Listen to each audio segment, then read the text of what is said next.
right, we are live. Welcome to this brand new episode of Cast It to the King. I'm your host, Joshua Mickle, and once again, I'll just reiterate again. I know the last episode I said during our draft watch that we were going to be coming up on trying to get back in the rhythm of this, but luckily for me, the chemo process has been it's now in the dead way in the mirror and a rear view mirror. So hopefully.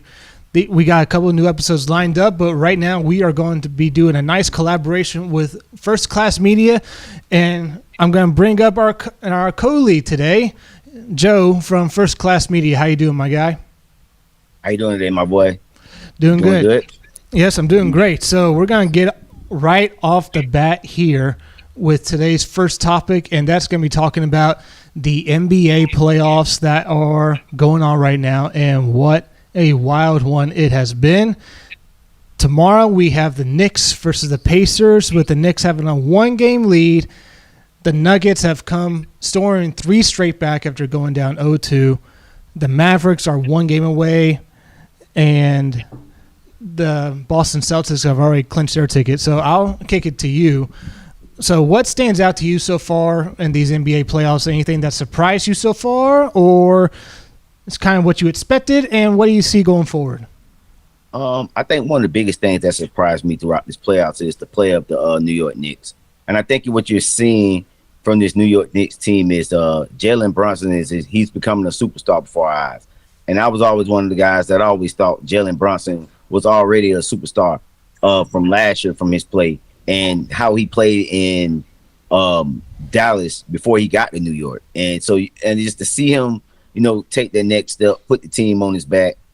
And I think that's probably been the most interesting thing for us, the Eastern Conference. Now, if I have to look at the Western Conference, then it will have to be, we've seen a maturation of Anthony Edwards, man. And, how he put on that show in the first round, going against Kevin Durant and what he did the first 2 games. And it's going to be interesting to see tonight how he comes out game 6 on the elimination game on the line.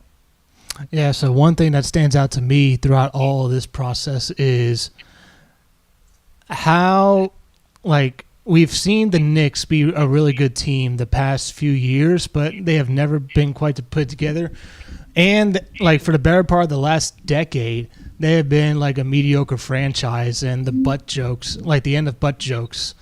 They can't win the lottery. They didn't get John Morant or Zion Williamson, and they had to just duke it out with their owner, and they are 1 win away from the conference finals versus the Celtics, which is quite the story for me.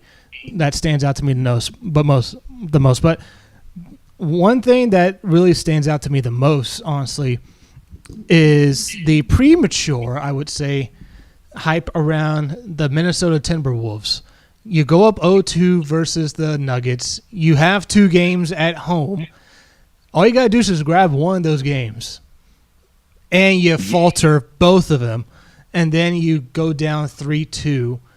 And I would say for the Timberwolves fan base sake, they better not go winless in front of their home crowd 0-3 in an elimination game for game 6. But and with the wet, if you see behind me, I'm an avid Grizzlies fan, so this year was an off year because of the injuries that we had and the 25-game suspension that John Morant rightfully served, and he's been doing well lately, recovering from his injury and other injuries, hopefully doing well on our roster.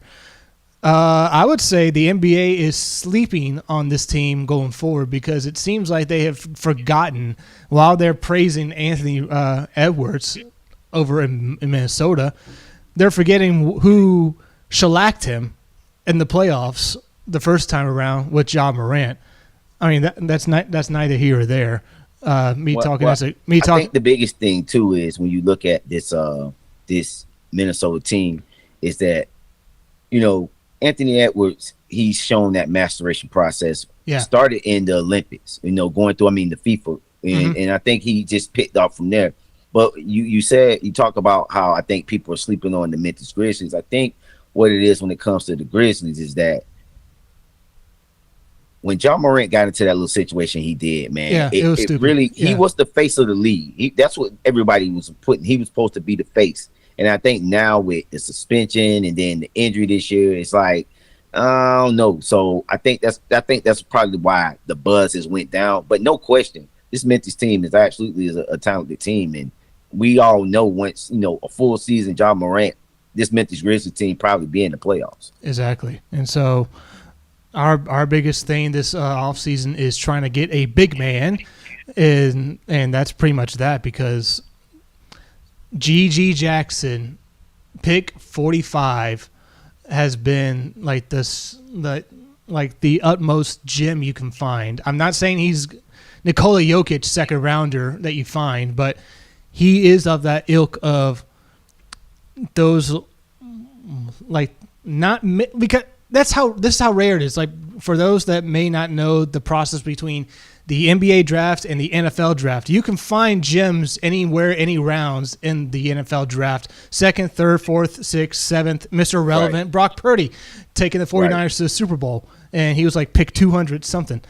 In the NBA, that is rare to do outside of like your top 15 lottery picks. That's after you get outside that top 15, it's a crapshoot, and you're just if you nail your pick after that, and you get a contributing star or a contributing starter, you've hit the lottery, and like no pun intended for the NBA, but the Grizzlies have really stumbled upon the gem in G.G. Jackson, and going forward when you have John Morant, you have Desmond Bane, Gigi's going to be at the 3 spot or the 2 spot, then Bane will be pushed off to the 3. Jaren Jackson Jr. will be your power forward. Again, our front office in Memphis has done great, but the only thing that I still lament and still can't stand them with is they put all their eggs in the Steven Adams basket after he had that injury stuttering year in 2022 when we lost to the Lakers. After that season, every Grizzlies fan will tell you, we need a better backup or we need a better starter, and Adams comes off the bench. And they said, no, we're just going to run it back. Say, okay, that's fine. Not even 3 days before the year starts, he's out for the year with an injury. So that's been the Grizzlies' year. But back to the NBA playoffs. I think the Thunder are going to force a Game 7, in my opinion. Okay. And that's going to be an interesting atmosphere going back to OKC for Game 7. I don't know who's going to win that, but I think that's going to be forced into a Game 7. I think the Nuggets are going to I think the Nuggets are going to close it out, make it 4-2. And Game 6 is in Indiana, so that could go 7 games as well. It could. I can see the Knicks winning that game as well. So you got any final thoughts on this NBA process before we kick it off to the NFL? Okay, so my final send-off to the NBA will be this. I think the Dallas Mavericks will close them out in 6 games. And here's my reason behind that is because they should be up already 3-0. They should have won Game 4. Game 4 was their thing to take. Mm-hmm. They had a late meltdown stretch.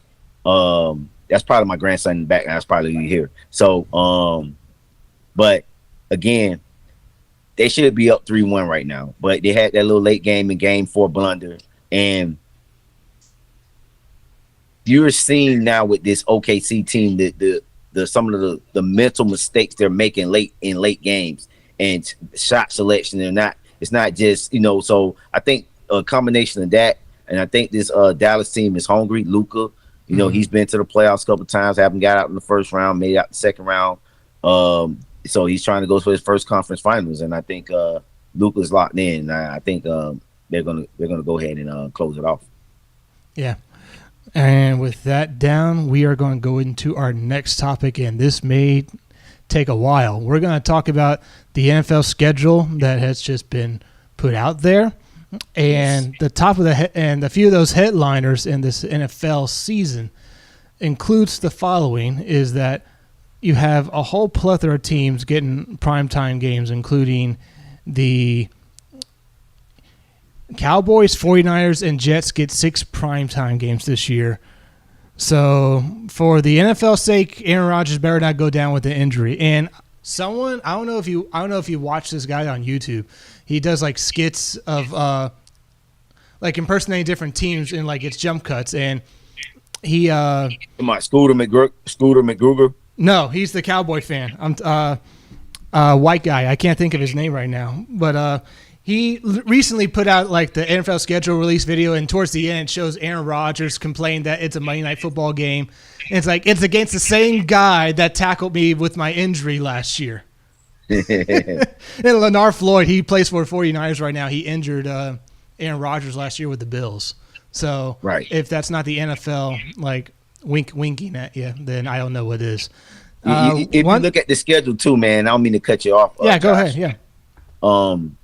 It's all about storylines, because if you just look at the way they set up these games week one, it's something like intriguing about the quarterbacks or the team playing against each other. So NFL is all about building those storylines. I think that's why it's so intriguing. So yeah. So one of the other things I heard today, the Week 11 matchup versus the Chiefs and Bills.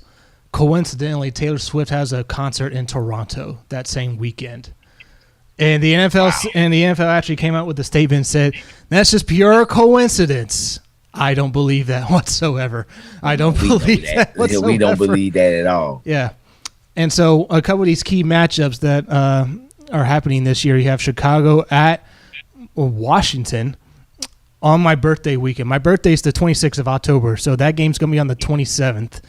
You have Kirk Cousins versus the Vikings on December the 8th. You got the Giants and the Saquon Barkley going against his former team on the 20th. Russell Wilson versus the Steelers. Week 2. Wow, that's right out the gate as well. Drake May and Caleb Williams in Week 10. Stephon Diggs versus the Bills. I will be rooting for the Bills, no doubt about that. And a couple of other nuggets for Week 1. It was already announced that we're going to get our first Brazil game with the Eagles and Packers, and then we're going to kick off the season with the AFC Championship game of what could have been, I guess, with the Ravens and Chiefs. So what are some highlights that stands out to you this season, and what matchup or matchups like catch your eye that you're like, I'm going to tune in for this? That's not pertaining to the Jaguars or the Titans, which we'll get to in the next topic. Okay. I think one of the interesting matchups is going to be to see Kirk Cousins going back to the play the Minnesota Vikings. I think that's going to be a very interesting matchup, going back to a team. They let him go, and I think he had left something on the table in Minnesota, and for him to the way it went out, I think he's going to have something to prove that game. So he left his Achilles in Minnesota. He's going to get those back up. Yeah. So I mean. And then another interesting matchup is going to be interesting to see is Dallas opening up Week 1 against the Cleveland Browns. That's Tom Brady's first game. Man. I think that's a pretty good, interesting game too. Tom Brady's broadcasting that game. Watson. Yep. So those are just a couple matchups that stuck my eye looking at the schedule. All right. So another thing that pops off here for Week 1 is the Chargers' first 2 games is against the Raiders and it's against the Panthers. Okay. And that tells me that the NFL is trying to get Jim Harbaugh in the LA market, at least hand gifting him a 2-0 start before the gauntlet supposedly comes after him. But in terms of the other rest of the schedule, that's a good, interesting point, man. I didn't think about that, man. I mean, you make a great point on that. I didn't look at it like that, but you're right about that. I mean, the NFL, man, they got their ways. So I think and I can look this up right now, Chargers schedule, because Week 4 is against the Chiefs this year. So who was their third team? I think that was a winnable game. Yep, it's against the Steelers. So they open up Raiders, Panthers, Steelers. They could arguably be 3-0 hosting that Week 4 game versus the Chiefs. And if you get like an undefeated Chiefs team versus undefeated Chargers team, Andy Reid versus Jim Harbaugh, it's not a primetime game. And honestly, I mean, just my personal preference, I think if you are, this wouldn't fall into my preference purview, but I think once you fall into October, every game on Sunday should be should have the ability to flex, in my opinion. I mean, that's just my personal preference, so we can get the better story, better viewership, like type of game on the primetime lights on Sunday and Monday Night Footballs, in my opinion. But yeah, those are the Chargers' first 3 games before they face off against the Chiefs right there. Another one to take a look at, and we'll probably get more into this in our next topic because they're our rivals, is our rivals down in Houston with the Texans. Oh, my God. And they want to boast about – I listened to Ken Moore's Danger Zone. I don't know if you've seen it before. Ken Moore's Danger Zone stream that he did yesterday night with a Texan fan and 4 Titan fans. Like, Ken Moore's a Titan fan, but listening to this Texan fan ramble on about how in their 5 primetime games he's going to go 4-1 or 5-1, and you look at who they got. So for those primetime games, they're hosting the Bears.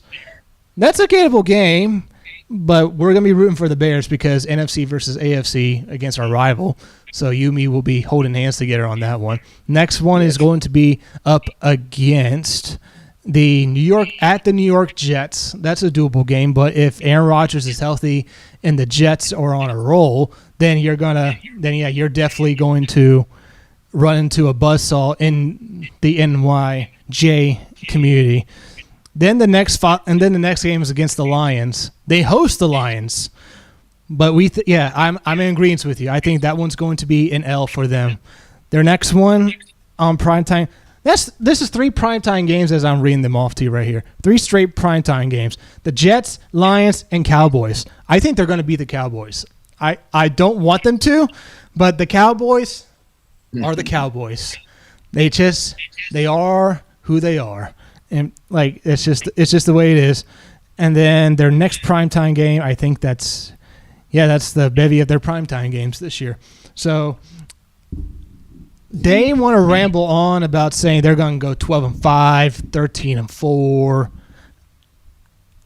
I mean, again, we'll talk more about this, especially with my prediction with the Tennessee Titans and my bulletin points that I haven't shared with you. But I'm interested to get your reaction. So, what else pops off to you about this Texans schedule as I have it pulled up right here? I'll be honest with you, man. I think they're falling for the same height the Jacksonville Jaguars fell for last year. And we were one of those teams that was the darling stories of the league. And that's what comes with that comes expectations. And I think when you look at this Texans team, you have to look at this team that's still very young. Can they handle success? Now, I do think D'Amico Ryans, as a head coach, he's done a great job of getting these young players playing well so early on. But next year is going to be a different story. Your record don't go in from last year. So I think last year they had 4th place expectations schedule. A little bit too high. Yeah, last year they had 4th place schedule too. So right, you go from 4th place to 1st place schedule, then the table's going to turn on you rather quickly. So, and like for me, I see them going the way of your 2017 Jaguars. You like the 2018 Jaguars. You pop off in the playoffs. You give the Patriots a scare. You ultimately don't get it. Same with the Texans. You pop it off versus the Browns, and you give the Ravens a scare. And you make a whole bunch of bevy of moves in the offseason where you're like projected to win the division again. You're going to go further than what you did before, but you ultimately miss the playoffs. Now, I don't think they're going to miss the playoffs. I mean, I just think they're too good. They are too good of a team to miss the playoffs in my opinion. And that's me as a Titan fan saying that, as much as I don't want to. So, and we won't waste any more time with that. We'll start off with you, and I'll be the gracious host that I am. We're going to talk about your Jacksonville Jaguars, and I have to say this before we get into it. And I'm going to put it on full screen for our viewers to see. Now, every team has done this for the last few, I don't know how many years it's been going on, of the NFL schedule release, and teams do their creative, innovative, funny things of like cartoons, folks on the street, etc. I take issue with you guys for copying X-Men 97 with your marketing. You guys need to be sued by Marvel Studios, and you need to be like a cease and desist letter need to be sent yesterday, in my honest opinion, because you cannot disrespect the great series that is X-Men 97, which, by the way, what a great series that is, that just wrapped up yesterday with its final 10th episode. I don't know if you had a chance to see that full series on Disney Plus with X-Men 97. Did you have a chance to see that show yet? I haven't watched it yet, but I grew up off of X-Men. Wolverine was one of my favorite characters, him and Gambit. So I'm a big Marvel fan. I didn't get a chance, unfortunately, to watch it, man. I'll be just so locked in on sports that I don't have a chance to really watch a lot of Netflix. Yeah. All right. So that's just out of the way. So I'll kick it off to you, my man. The Jacksonville Jaguars 2014 and the 2024 schedule. What pops off to you, and what do you find intriguing, and what do you think your record's going to be coming this year? I'm going to be real. I have some realistic expectations, and I have wishful thinking expectations. And so with my wishful thinking expectations, I want to say 12-5. But I think, realistically, I think this team is going to go somewhere in between 10 and maybe 11 wins, somewhere in there around that ballpark. I don't think we sweep the division. I think we lose to y'all at least once. And same here. I can see us losing to the Jets, losing to the Lions, losing to the Colts. Once, coming back from that London trip, we got the Colts, so we could be coming back, losing that game. And then I want to say we're going to lose that game to early on in the season against the Bills. So I think that's where our losses come at. Right now, man, when you look at this Jaguar team, the biggest question is defense. Well, how this new look defense is going to look under Ryan Nielsen. I heard great things about him. I watched the interview the other day with Tyson Campbell, and they say only good things about how he's paying attention to detail and guys need to be where they need to be at and stuff like that. So it's very intriguing. I think the biggest question is, too, on the offensive side of the ball is, can we get production out of Ricky Brian Thomas? We drafted him in the first round, and he's expected to be Calvin Ridley replacement, which I want to talk about that. I know we're going to get on that. Yes, we But will. I think overall, when you look at the season, this upcoming season is great to be excited if you're a Jacksonville Jaguar fan, because I think this team can make some noise this year. So when I look at your and I'll go ahead and pull up your schedule so I can, because I'm just doing this in real time with you. So been busy with my life lately at work. So when I'm looking at your schedule, you say you say 10-7. You say 10-7 realistically. Realistically, maybe 10-11 wins, but wishful thinking, I would love to say 12-5, man. 12-5. All right. I can respect that. 10-7 is not a bad record. It's better than last year. It's better than last year. All right. So when I'm looking at your schedule here. So that's I'm going to give you just rapid fire what I think is a sure win, coin toss, or a sure loss for you. I'm just going to get these out of the way. I think you are going to get us at home, and then we're going to get you on the road. That's how it's going to split. We're gonna upset each other in each other's homes. So that's how we're going to split. That's how I believe we're going to split the series this year. So coin toss week 1 versus the Dolphins, in my opinion, because in Miami we all know they're a powerhouse team in September, October. But when the cold weather comes, they fold up. Versus the Browns, I will give you the Browns, so that will be a win on your docket.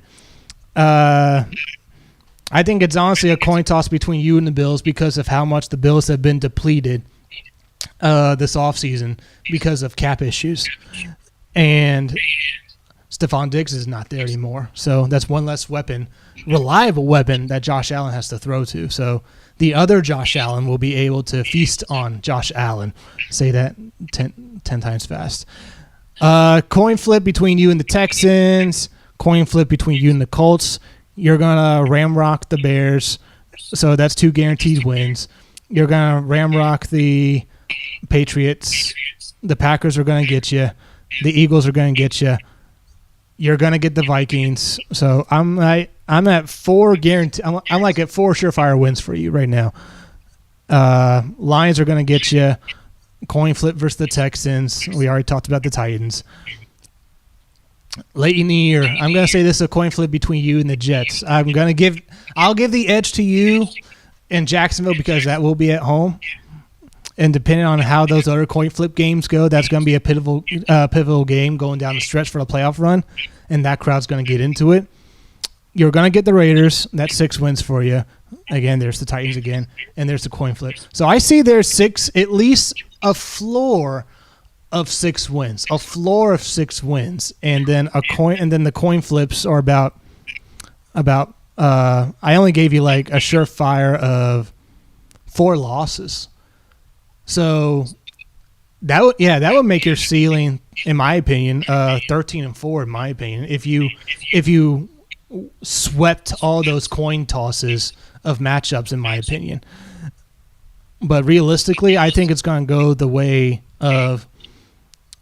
I can see 10-7. I see you guys going 9-8 again, just for how tough the South is this year. Because I think there's going to be some clamor and clawing going back and forth now between division rivals, especially the Colts, Texans, and Titans. So I can see a scenario where all of us split our games, like all of us are 3-3 against each other. That's how tough the AFC South is this year. And your games versus rookie quarterbacks, you're gonna sweep those. You're gonna sweep those games versus rookie quarterbacks, in my opinion.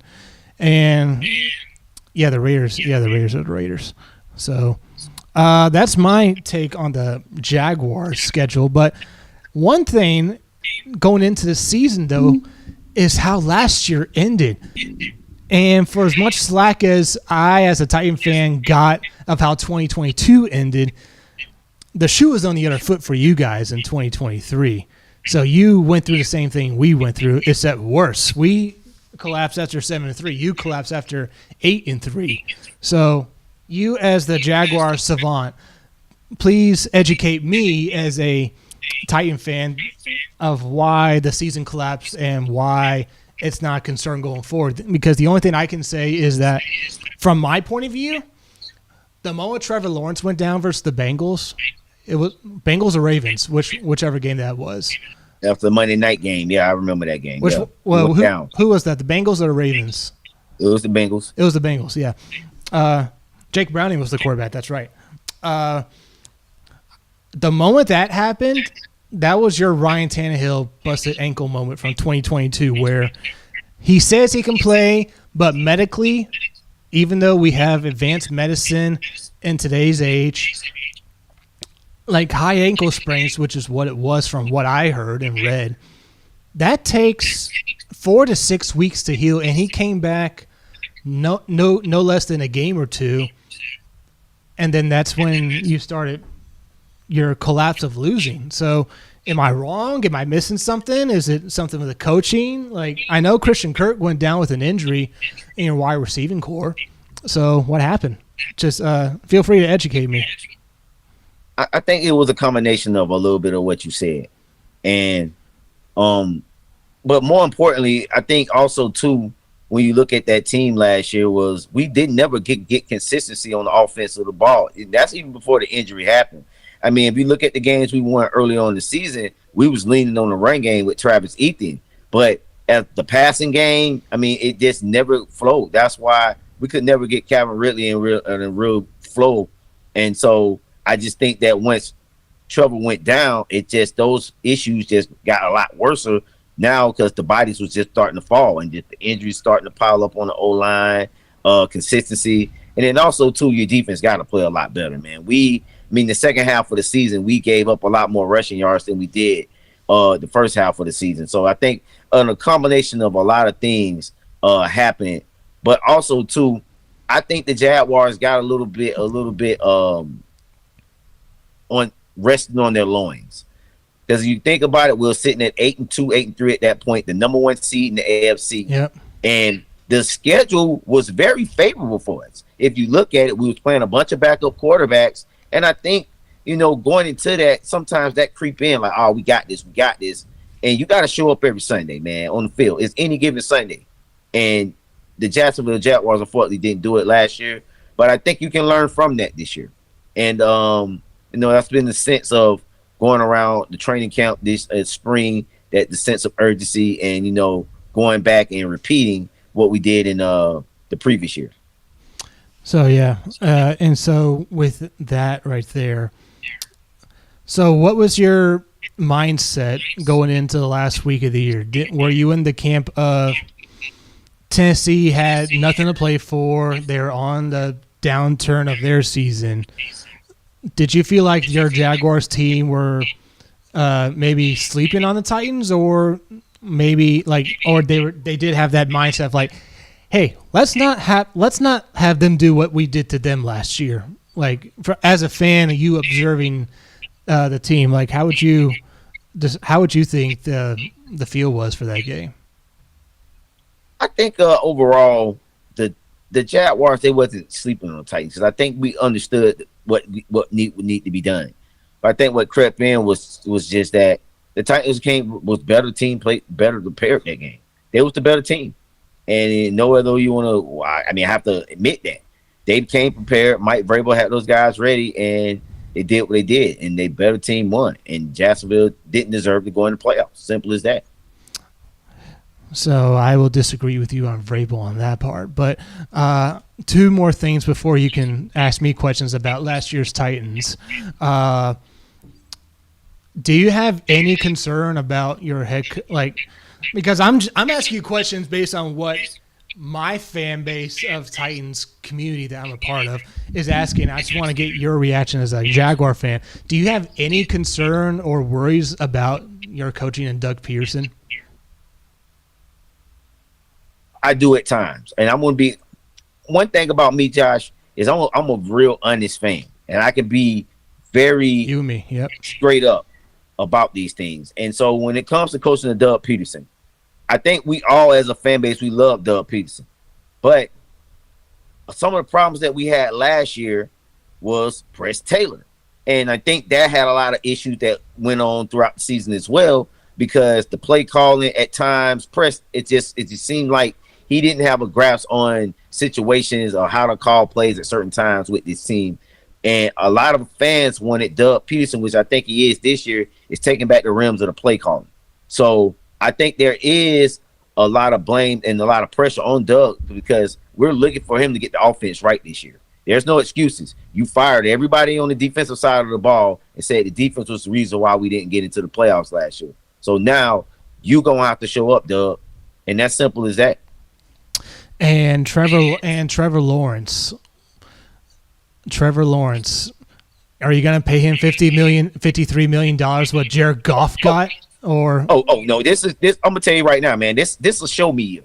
We not paying right now. There are in talks and discussions of an extension with Trevor Lawrence, but I will say this: Trevor Lawrence is smart. He's a smart kid, so he's already went to the front office and told him, say, "Hey, man, I don't want to be signed for max money." You get what I'm saying? So I want to be able to build a team around me. So I feel like he knows what he needs to do, but at the same breath, Trevor knows this year is a make or break year for you, bro. You let the lead in fumbles. The red zone issues are still something that's troubling. There's a lot of red flags on you. Now, we ain't saying you a bust, because you're not like Justin Fields and the rest of these guys, but you got to show up if you want top dollar. Did you see that list? I forget who put it out, ESPN or FS1, of his draft class and where they are now. Right. Everyone but him are gone from their original team. Right. And all of them that were drafted in the first round. And Matt Jones is now your backup quarterback, funny enough. So come full circle on that one. So I think, and I didn't want to cut you off, but when you said he came, but when you said he's went to the front office and say, hey, like, I'm not asking for max money. He may not ask that, but his agent may be asking that. So saying one thing and doing another are two very different things. So when it comes to we have not seen in any other player besides Tom Brady take team-friendly deals in the NFL, or I would argue in the NBA, besides Kevin Durant when he was trying to be a fourth wheel in Golden State with the money he got between him and Draymond Green. But yeah, I just want to throw that out there, and I'll sling it to you, and you fire the arrows that you want, and ask me about the 2023 Titans and what do I think about that. So the 2023 Titans, man, one of the biggest questions I have to ask, because this is what Jaguar fans want to know, and I think you already know I'm going to Calvin Ridley. Calvin Ridley is the biggest question mark that Jaguar fans want to know, man, because we sitting like, okay, you signed him, and 2023, not 2024. Yeah, and you signed him. No, I'm talking about like any questions or like you want to ask me about the previous season. Oh, the previous season. Okay, gotcha. Oh, previous season. So previous season, I think what Calvin really smoked us. What Jaguar fans want to know is basically like Derrick Henry. Like why? Like it just felt like you guys got away from Derrick Henry last year. I mean, like you guys didn't want to go through Derrick Henry as much as you guys did the previous seasons. I don't know, man. I mean, was it because of Derrick Henry was asking for money? The money was it a money thing? I mean, I don't know. That's the one thing. Well, I will tell you right now, I wish we got away from Derrick Henry. I wish that was the case. And I will tell you right now, no, that was never the case, because Mike Vrabel was always run first, run second, pass third, punt fourth. The old Jeff Fisher, Mike Munchak, Mike Mularkey, Ken Wisenhunt philosophy, and Mike Mularkey philosophy that never seems to go away in Titan lore is you run, pass, and you punt. You never be innovative with the football, and that's all we would do is run with Derrick Henry in our games. And then last year we had the sprinkle with Tajay Spears with the occasional third down play. But everyone in their right mind on defense knew when Derrick Henry came out of the game, you're going to pass the football because you never hardly draw up any pass plays when Derrick Henry's on the field. So I'll just get that out of the way right there. I wish we got away from Derrick Henry more times because we needed to, especially when Will Levis came in and had that banger of a game versus the Falcons, and then had the banger of a game versus Miami with it. No, here is where, and me, like, I don't know who controls your YouTube channel. I don't know who controls your YouTube channel with a comment section and replying to me when the talk was, why did you get rid of Mike Vrabel? Why did you sign Calvin Ridley, et cetera, et cetera? And the reason, like, the Miami Monday Night Football game is proof pudding of Mike Vrabel with 3 minutes left. You're down 2 touchdowns. He had to throw his hands up in the air and say, you know what? Will Levis take us home because what we're doing is not working. What we're doing with our run-first mentality and turning over on offense, our special teams being an issue for us all year, costing us the punter. Thanks a lot, Craig Aukerman, who was our special teams coach before he got axed after our Colts game. So thanks a lot for ruining Ryan Stonehouse's leg for the better part of last year. Who knows if he'll be ready this year? I hope so. That's a whole nother discussion with Mike Vrabel. But in terms of the offense, there is no creative juice, itch, bug, innovation with Mike Vrabel. It's always, and you can call up, I dare you, Joe, if you have time, call up any press conference post-game with Mike Vrabel after a loss and post, like from October on, pull up a press conference loss, like immediately after the game, and he is asked about the game plan, and he will tell you verbatim Well, it's something we ran with in the past, and we've seen in the past few years with how we run the ball. Derrick Henry's he's eventually going to break. Those are his words. He will say he's eventually going to break one, and when he breaks one, then that's when the game opens. It hasn't happened in 2022, and it didn't happen in 2023. That's just the hair-pulling nonsense from Mike Vrabel. And we saw it with the different OC last year in Todd Downing. He should have been fired after the Bengals playoff game. He didn't. He let him stay on. It was a perfect opportunity to get rid of him after his DUI after the Thursday night football game. He didn't let him go. You had Tim Kelly waiting in the wings as your passing game coordinator. Ironically, our passing game sucked since 2022 and 2023. And then you say, you know what? We need a fall guy after losing 7 straight to close out the year after starting out 7-3. Todd Downing, you're the X man. You have to go. And we also fired our GM in the middle of the year after that A.J. Brown Eagles game, which he lit us up like crazy, which, again, like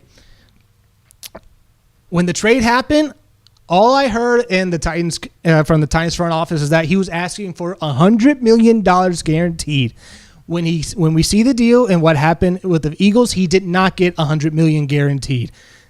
So when we were told back in April 22 that A.J. Brown was getting traded and he asked for that money, I said, as much as I like you, you can kick rocks. We ain't paying a wide receiver $100 million in guaranteed money. There's a difference between a $100 million contract and $100 million guaranteed. Just ask the Browns how they're doing with Deshaun Watson's contract right now. Just ask how they're doing right now. Man, that contract right there, man, you can't get nobody to eat that. And I know we talk about something, but I want to say this since we talking about that. But I think it's money that he's not going to cash in on. No, Deshaun Watson, and I'm going to make this statement on your show. Yeah, go ahead. Deshaun Watson will never be the same player he was in Houston. He'll never be the same player. I think the accusations and everything that he's went through, it's a mental thing. Like, you can be physically talented all you want, but in that mental ain't right, he'll never be the same. I just don't see it. Yeah. So back to my Titan. So go ahead. Go on your rant. Quasi-rant. I got a couple more questions I want to ask you too. And again, I dare you to look up any press conference, and I dare you, and I'll pull up the picture right here. I dare you to watch any Titan game, and you don't see Mike Vrabel bending over on his knees like he's about to crap in his pants. You will see that every single game, and it ticks most of us off in the Titan community of like, you're trying to look intense, you're trying to look engaged in the game, but your coaching philosophy does not work in today's NFL, unfortunately. Offensively, defensively, there's no arguing defensively, because defensively, we are giving up an average 17, 20 points a game. You should be able to score more than that to win football games in today's NFL, which is offense friendly. If you have a defense that can do that, you have no excuse. But our offense averaged less than 2022. And that's despite with Will Levis giving us a jolt in our offense, and we still want to be stubborn and do. No, here's where the stubbornness really showed. That Thursday night football game versus the Pittsburgh Steelers. We have a chance to take the lead. We do a kickoff return to the 50-yard line. Next 3 plays are runs. Even on a third, like all 3 plays are runs. And for a 4th and 1, you go for it. I give you that. You go for it. But you don't do a QB sneak, which Ryan Tannehill is, I forget what the number is, but he's never failed a 4th down attempt for a QB sneak for Ryan Tannehill. I mean, Will Levis is the quarterback, so he's bigger and stronger, so he probably would have gotten that. You didn't do a slant route. You do a deep route 20, 30 yards out to Treylon Burks. Coaching-wise, that's like, what are you doing? It's right there. You just need 1 yard. You need 1 yard, not 20, for a first down. So that's coaching malpractice right there that I will tell you right now. In terms of Derrick Henry, he's done great for this franchise. No doubt about it. I will always revel in the 99-yard run that he had against the Jaguars on Thursday Night Football, which I'm glad that tradition is over, by the way, when the schedule came out. We are not playing you guys on a Thursday night football. I don't know when that stopped, but I've noticed that like the last year or so, we are not on a Thursday night football game. It's like a national holiday. It's like Thursday night football, Jacksonville Jaguars, Tennessee Titans. For real. I'm glad we're not playing on Thursday night this year because we've always got labeled for being that's like our only prime time game. So it's good to see that we got at least 2 national televised games, but they're on the road this year though. Yep, same with us. We only have the one versus Miami, and it's a doubleheader Monday nighter again. Wow. So, I mean, that's a whole other thing. But for Derrick Henry, we will love and cherish as a Titan community what he has done for us, especially in 2019 for that playoff push versus the Patriots and the Ravens, rushing for over 200 yards. Awesome run. Awesome few years, awesome few games. But in today's NFL, when you look at our Super Bowl champions, the last decade plus, they have not had a Derrick Henry type of running back. They have had an elite quarterback or somewhat good quarterback with a proficient passing game. You can no longer, in today's NFL, be a heavy run-first team and rely solely on your defense and your passing game takes a back seat like it's the 80s and 90s. We cannot. That is not the way to go going forward, and that is one of the reasons why Mike Vrabel was fired. And you can ask me why he was fired if you want to, but that was one of the reasons he got fired is that he had a conversation with Amy Adams, our owner, Amy Adams Strunk, to essentially say, hey, we want to go in this direction with our offense going forward because we cannot stick with Derrick Henry long term. Will Levis is the guy. We need to make sure he's the guy and build around him and utilize his deep threat, throwing the football and passing the ball down the field. And Vrabel said, no, it's my way or the highway. I want this, I want that. I'm still keeping my coaches. I'm not getting rid of Tim Kelly, even though our offense showed our oh my God. Our second half offense was atrocious in 2023. And for as much slack as Todd Downing gets, he was a better red zone offensive coordinator than Tim Kelly. The issue with Todd Downing is that we could never get to the red zone in the first place. With Tim Kelly, we can get to the red zone, but we cannot score on touchdowns. That is the frustrating part about 2023 when you look at 1 year as a coordinator and another year with the coordinator, but you still have the same head coach that still wants to instill the same stuff offensively because we've seen Tim Kelly with Davis Mills and Deshaun Watson in Houston. He is not a run-heavy passing, he's not a run-heavy coordinator calling guy. We've seen him utilize passing plays in Houston with Deshaun Watson, who was an elite quarterback at the time, and with Davis Mills, a backup quarterback for them. And he still put up respectable numbers, and blessing in disguise, they get the number 2 overall pick and get C.J. Stroud. Thank you, Lovie Smith, for going for 2 against the Colts on that game. So I'll kick it to you if you have any more. I'm here for it. Ask me anything, Titans, that you feel like you need clarity on.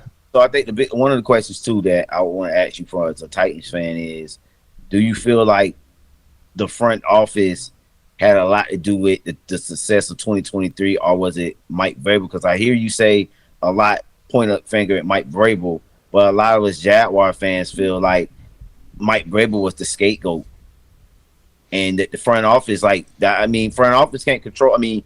Vrabel can't control the AJ Brown situation, and you guys let a lot of guys go out the door that Vrabel wanted to keep. So I think that's where it's Jag fans hey, we feel like Vrabel got a bad hand, but listening to you tonight, you like, hey, well, this guy didn't want to change, and I do can see that because he has a lot of Belichick in him, old school, to run first. But and where are they right now? And where are they right now? They're on the unemployment line because no one wanted to. I agree. Yeah. And so I think that, when you look at that, it's like, okay, we know these guys are good coaches. Do you have to? Is it all just Vrabel, or can you say, hey, the front office, if you let these guys go, maybe my season is a little bit different if you don't let this guy out the door? So I will start off with A.J. Brown, different GM, John Robinson, when that happened. And he was fired immediately after that Philadelphia Eagles game. And we were we were still first place in the division. I think we had not played you guys yet for that first matchup in Nashville when that happened. Right. And lest you forget, if the Titans had won that game, you guys would have never been in contention for the division. You would have been eliminated had we won the first time round early on. So that's a quick history lesson there for those watching, which is how far the Titans have fallen in 2022 and 3. To answer your question, the reason he got fired, the reason he got fired and the way the season went with the Tennessee Titans, we hire a new general manager and Rand Carthon. He was assistant GM for the San Francisco 49ers, well-respected guy in that front office. And we've seen what coaches and personnel guys have done when they leave places like San Francisco, L.A., like those top-tier organizations. And you see them doing well in Minnesota. You see them doing well in Miami. And you got the offensive coordinator for the Falcons that came from the L.A. Rams coaching tree, now going down there with the Falcons. So in terms of how 2023 started, it was revealed months ago in January that Mike Vrabel wanted a particular guy that he wanted as GM. The owner said, no, I'm going to go ahead and move along with this guy, Rand Carthon. So that's strike number one versus Vrabel, where him asserting control in this whole thing. Strike number two, there's a whole bunch of strikes. So this is not this does not end with strike two. This does not end with strike three. So point number two, introductory press conference of the GM. Everyone's happy and smiling faces, and the key thing coming out of that is collaboration between GM, head coach. Head coach gets a say in the personnel decisions, and the GM guy has to sign off on with the head coach. Like, hey, do you want to bring this guy in with your roster? Does this guy fit with your roster philosophy? Yes, hit the approval button. You're signed. You're a Tennessee Titan by way of GM and head coach. Point number three, and this is the backbreaker of this thing, which we find out later in the firing that happened with Mike Vrabel. It was revealed that you can call it dubious, you can call it playing it up, you can call it whatever you want, or setting him up to fail. You can call it whatever you want. But what Rand Carthon essentially did with Mike Vrabel is give him enough rope to hang himself. And so to this third point here, we signed Andre Dillard to a 3-year contract to be our left tackle going forward. And he had issues in Philadelphia. He was a former first-round pick. And Mike Vrabel said on the record after we signed him, he's going to be a great left tackle for us, and he's going to be a future pillar for our offensive line rebuilding going forward, because the last year with Dennis Daly was atrocious with 12 sacks given up all year. Now, why he stuck with him, that's another situation, coaching malpractice. You know your guy sucks, and you don't bench him. You don't even bench him. You still say, there's nothing I can do. We got the guy on our roster. The other guys behind him are not as good. He doesn't say that publicly, but that's what his actions are indicating, which turned out to be false, because the guy behind him was actually really, really good. And Dennis and Dylan Radins, who may end up being our right tackle starting this upcoming season. Point number four. You hire Tim Kelly after you go through a search of offensive coordinators. Like, hey, they were interviewing a whole bunch of guys, including the former Bears head coach Matt Nagy was one of the names that popped up for offensive coordinator for the Tennessee Titans. Eric Bieniemy was another name, but he didn't want to come to Tennessee reportedly. And who would with Mike Vrabel and what the atmosphere ultimately was. So they set all that up for the fans, only for them to say 2-3 weeks later, oh, we're hiring in-house again with our offensive coordinator because we struck lightning in the bottle with Arthur Smith, hiring in-house with Arthur Smith. Then we tried it again with Todd Downing. And then now we're trying it again with Tim Kelly after Todd Downing failed. So going into this year, if our offense was, God forbid, and it turned out to be the case, worse than 2022, then that is a turd on Mike Vrabel's resume and record in terms of personnel making. He let Jim Schwartz walk out the door. He let Jim Schwartz walk out the door to be the defensive coordinator for the Cleveland Browns in 2023. That's another point against him. Another point against him, he made Aaron Brewer a undersized left guard at 200 and I'm being generous right now. 270-ish pounds to be our center. That's another point against him. Another point against him is they did not at the time address wide receiver, nor do they felt the need to address wide receiver early on. Now we got DeAndre Hopkins. Great, especially for the deal that he's on. And for those that are wondering, no, we are not cutting him because of this trio that we're trying to see what Will Levis can become, if he's a bust or if he's really good or if he's a superstar. So we are not trading away DeAndre Hopkins unless Treylon Burks shows us something, which I don't think he will. Another point with the Tennessee Titans, and I'm sorry if I'm taking so long here. This is a multi-layer process with the Tennessee Titans. This is a multi-layer process with the Tennessee Titans. Going into the year, Ryan Tannehill starts off his game with a 3 INT day. Make it 8 straight losses on the year. You're in the red zone over 5 times, and you only come up with 6 points. 6 points. And one of those red zone drives was for -5 yards. -5 yards after you got a turnover, and it was the opening kickoff. It was the opening kickoff versus the Saints that we got the ball, and we go -5 yards. And then you pile up game after game after game. And, oh, yeah.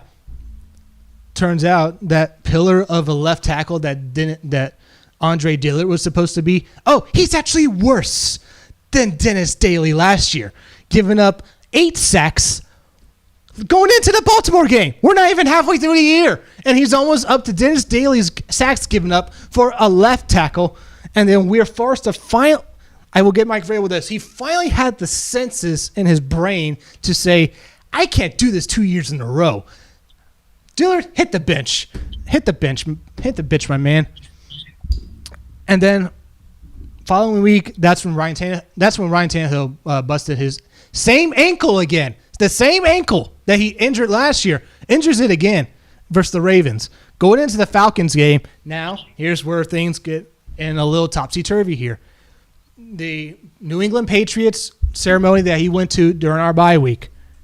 Now, normally when you have a bye week, like I'm going to use you as an example, you're a Jaguars head coach or you're a Jaguars executive. On your bye, you know you got your quarterback. You know you got things locked down. This is your off week. You're going to enjoy yourself with your family, doing something on the weekend, and then when you come back that following week, you're going to prepare for your upcoming opponent coming off your bye week. Normally, what Mike Vrabel had in his situation is that we had an injured quarterback and Ryan Tannehill that wasn't going to be ready to go. And then we have Malik Willis and Will Levis on the docket. Who's the quarterback? Who's going to start? Who's going to show who's what, essentially? And he goes to New England. There's no prep for either of these quarterbacks during the bye week or even during the game week leading up to the Falcons game. None. Because going into Wednesday, that week leading up to the Falcons, he's saying if Tannehill can't go, both quarterbacks are going to play. What? I remember what? That. Makes zero sense whatsoever. You pick a quarterback and you stick with him. Now, last year we got Joshua Dobbs because Malik Willis is so raw of a prospect that he was not fully cooked yet. We understand that. So going into the Falcons game, you're saying you're going to play both Will Levis and Malik Willis. Now, another layer to the story, it was leaked to Ian Rappaport that Will Levis was going to get the start. Mike Vrabel did not like that because he is not Ian Rappaport guy. He is a Diana Rossini guy. Ran Carthon is a Ian Rappaport guy. Now, take that what you will, what that may indicate between the friction between Vrabel and Carthon right there with just that little thing. Then we trade Kevin Byard. Had to be done because the team is what it was, and he was slightly underperforming, but I would argue that was because of our offense being so inept of giving our defense a cushion. So Kevin Byard gets traded, and then no one believes him. No one believes him because it sounds ridiculous on the surface. We're going to play both Malik Willis and Will Levis simultaneously like it's a preseason game versus the Falcons. No one believes it. It actually happened. But it didn't last long because when Malik Willis comes in, high snap from the center, turnover, and that goes straight to the Falcons, and that's 3 points that they ultimately give up. And I immediately was screaming at my TV. I'm like, if you're Mike Vrabel, you better walk over to your defense and say, I'm sorry, I apologize for putting you in that position for giving up 3 points. That should have never happened in the first place. And so after that, it's the Will Levis show going forward. And then he was reluctant to even stick with Will Levis going into the Buccaneers game. And going into the rest of the year, the offensive philosophy is still run the football. If we have a passing game with DeAndre Hopkins, which we know opened up with Will Levis when he became the quarterback. There's nothing much else to say because it's wash, rinse, repeat. We had an underdeveloping offensive line. We had an undersized Aaron Brewer. The game that epitomized this the most was the Bucs game when it was him snapping the ball and you have Vita Vea, a 100-pound advantage for the Bucs. He could have literally carried him with one hand and dropped him towards Will Levis's feet and say, hey, here's a bone I'm returning you that you threw me to fetch. That's essentially how bad that was for the Bucs. Oh, and Andre Dillard entered into the game, and he got shellacked right there, which, again, just continued to show, oh, my God, what a horrible signing this was for a 3-year deal with the Titans for the Mike Vrabel. So, long story short, why Mike Vrabel was fired. He had a heavy hand in personnel decisions with the roster. He had a heavy hand with his coaches. He didn't want to fire his coaches when he was asked 2 weeks before the Colts game, the second time around, where our punter got injured on the second blocked punt. 2 weeks before that happens, he says, I don't believe in hiring our coaches because I know, this is his words, I know what I'm coaching, I know what works around here, and I did not blame Rob Ryan, I did not blame Rex Ryan, I did not blame Romeo Crennel, I didn't blame whoever it was, Bill Belichick, because I know what works and I know what my assignments are. This is not he's essentially saying, this is not my fault, this is the player's fault, which he had a hand in picking in. So if he's going to say it's the player's fault, he's the one who single-handedly picked them for this upcoming season, specifically with his collaborative effort that Ran Carthon gave more lenience to Mike Vrabel to show ownership later on in 2024 this year. It's like, hey, look what he did with the roster. You want to go forward with that? No, of course not.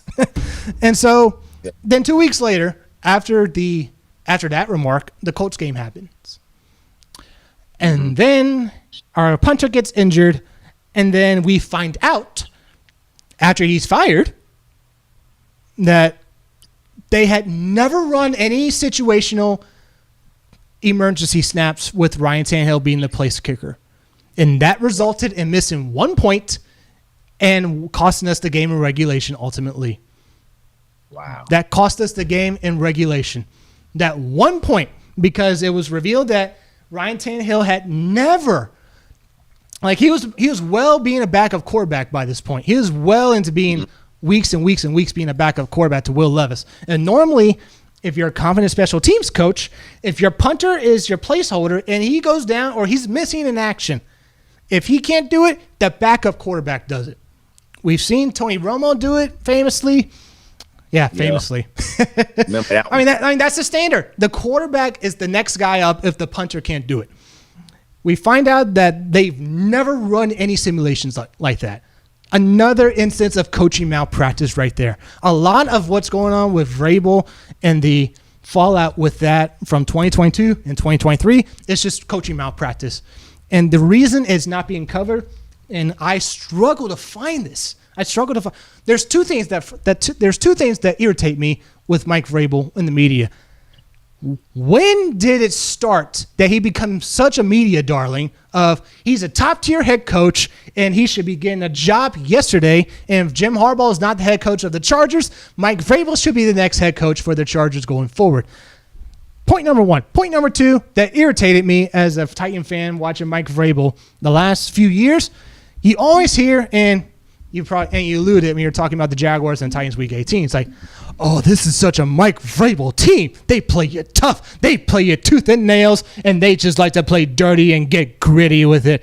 Yeah, how many losses and wins have that resulted for us? Please say to me that has resulted in championships and Super Bowls. It has not. Please, just stop that right now. Just stop. And the one knock I will give Rand Carthon is in 2023, he was asked about the offense, like based on the pieces we were collectively putting together for the offense, getting ready for 2023, and saying, hey, you're not really going after your key playmakers for impact. Like, how are you going to be able to score points? And his famous quote was, we are not the Golden State Warriors. You don't always have to win the Golden State Warrior way. Well, they won a few championships last I checked. I would love to win the Golden State Warrior way. I would love to win the Patrick Mahomes Kansas City Chiefs. Bengals, Bills way of winning football games, passing the ball, being 21st century. Not being hell-bent on 20th century football, running the football. And again, I mean, I said after the Bucs game, it's a blessing and a curse to have Derrick Henry on this team because he is such a phenomenal freak of an athlete at running back. But if you're a defense, you know he's getting the football because when he comes off the field, you know, okay, we're gonna drop back, we're gonna zone it out, we know they're gonna pass the football. We know the coaching malpractices of getting folks injured, the coaching philosophy, and then the coaching style of predictably calling runs and calling passes. The infamous example of this was against the Houston Texans in our throwback Oiler game where Tim Kelly, and he got slack for this, but ultimately Vrabel should have gotten slack for this because he's the head coach and he could have told him to stop doing it. By halftime, no, I'm just going to give you the whole game because I have the number off in my head. Over 20 times we have ran it on first down for -5 yards versus the Texans on first down. And we ended up the total game of 20, 30 yards rushing versus the Texans. And they didn't have C.J. Stroud. They did not have their top-tier wide receivers. It was essentially like Nico Collins. They had nobody, and they still beat us. I'll kick it. You've been silent for so long. If there's I want to just get your reaction to that. If there's something that surprised you and all. And one last thing I'll say is that before he got fired, there's a report that came out that we just hired Rand Carthon, right? We hired him in 2023 recently. A report had just came out before his firing, and everyone will tell you this, that this was timed and this was on purpose because this would force the Titans' hands to say either two things. Either do the craziest thing and say, I agree with you, we're going to do what you're asking us to do, or do the common sense thing and say, there's no way on God's green earth this is going to happen. You can go ahead and pack your bags right now for even suggesting that. And the report is He wanted another hand in the cookie jar. He wanted someone to be in charge of Rand Carthon. He wanted someone to be in charge of him and Rand Carthon. Another man to go to approval for it. Like if Rand Carthon wanted to make a roster choice, like if he wanted to sign Calvin Ridley, he would have to sign off with Vrabel, and he would have to sign off with this third guy. That's unheard of. This is that's worse than what Bill O'Brien did in Houston, being the one-man show there. In my honest opinion, when he became head coach and de facto GM, he messed that team up like a mug. That it was bad.